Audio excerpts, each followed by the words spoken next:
In this Excel video, I will teach you the Excel sequence function, including an example of how it might be useful. This is going to be fun. Let's get started. Here I am in Excel, and let's say I would like a sequence of numbers, maybe 1 to 30. Of course, I could use the fill handle. I could just type the number 1, tap enter, the number 2, and then I could click and drag to highlight those numbers, and then I could click and drag the fill handle all the way down to the number 30 and release, and there I get a sequence of numbers. But what if I want the numbers arranged differently? In many cases, the Excel sequence function is a better way to do this. So here I am in cell A1, and I'm going to type equals, and the function I'm going to use is sequence. And notice that Excel is coaching me here. It's telling me that the sequence function returns a sequence of numbers.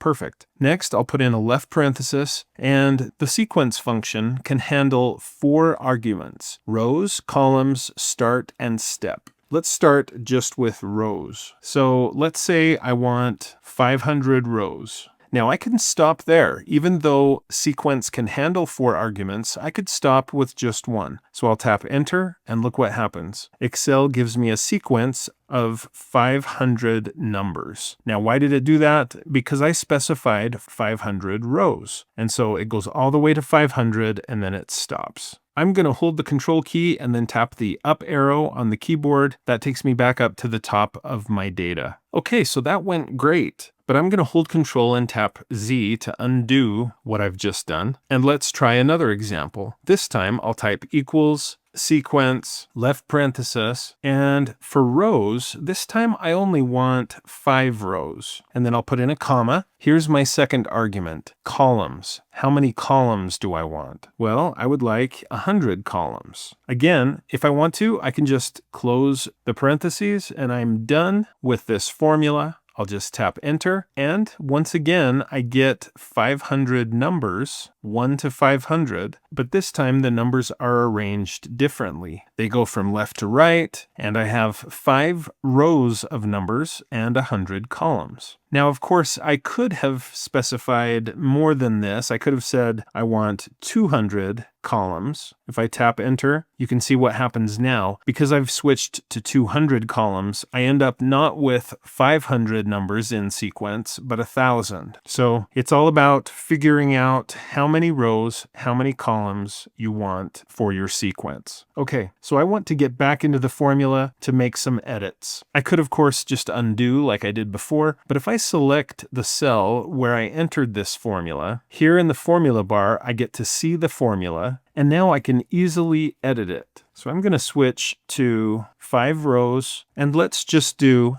10 columns this time. And let's move on to a third argument. So I'll put in my comma. The third argument is start. By default, it's just going to start with the number 1. So let's try that. I'll tap enter on the keyboard. I get 1 to 50. 5 rows, 10 columns. Now, what if I switch that to 5 rows, 10 columns, and 10 for start? I'll tap enter. So the difference here is it starts with the number 10. It's still going up by 1 at a time, so 10, 11, 12, etc. But because it starts with 10, it ends up with 59. Okay, let's click here on A1 to get back into the formula. And let's say that I work in a factory and we manufacture parts and the part numbers start with 1,000. Maybe that's a good starting number here. And so there's a part number 1,000, 1,001, 1,002. So we're going to start with 1,000. Now I'll put in my comma and I'm ready to enter my 4th argument, which is step. Again, by default, the step is just 1. And what it means by step is, are the numbers going to step up by 1 or up by 2 or up by 10 or 5 or 100? What is the step that they're going to take each time? By default, it's just 1. And that's why we can leave that 4th argument blank and it works just fine. The step is automatically just 1. But in this case, I want the step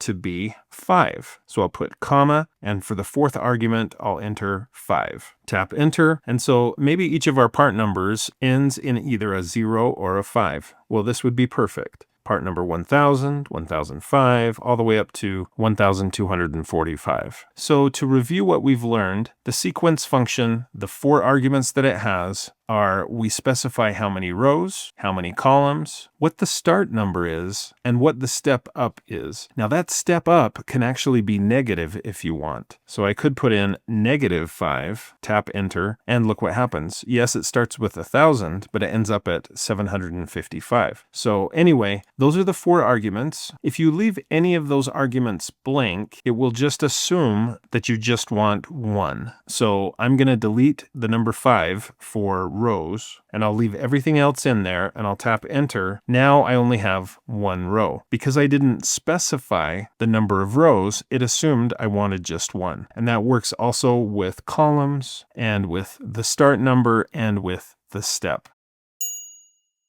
Okay, so that is everything you need to know to effectively use the sequence function. But I want to give you an example of how this could be actually pretty useful while you're using Excel. Let's say I want a list of the next 30 days. And I want them ordered in a specific way. The sequence function is perfect for this. I'm going to click on A1, type equals, sequence, left parenthesis. How many rows do I want? Let's say I want 4 rows. I'll put my comma.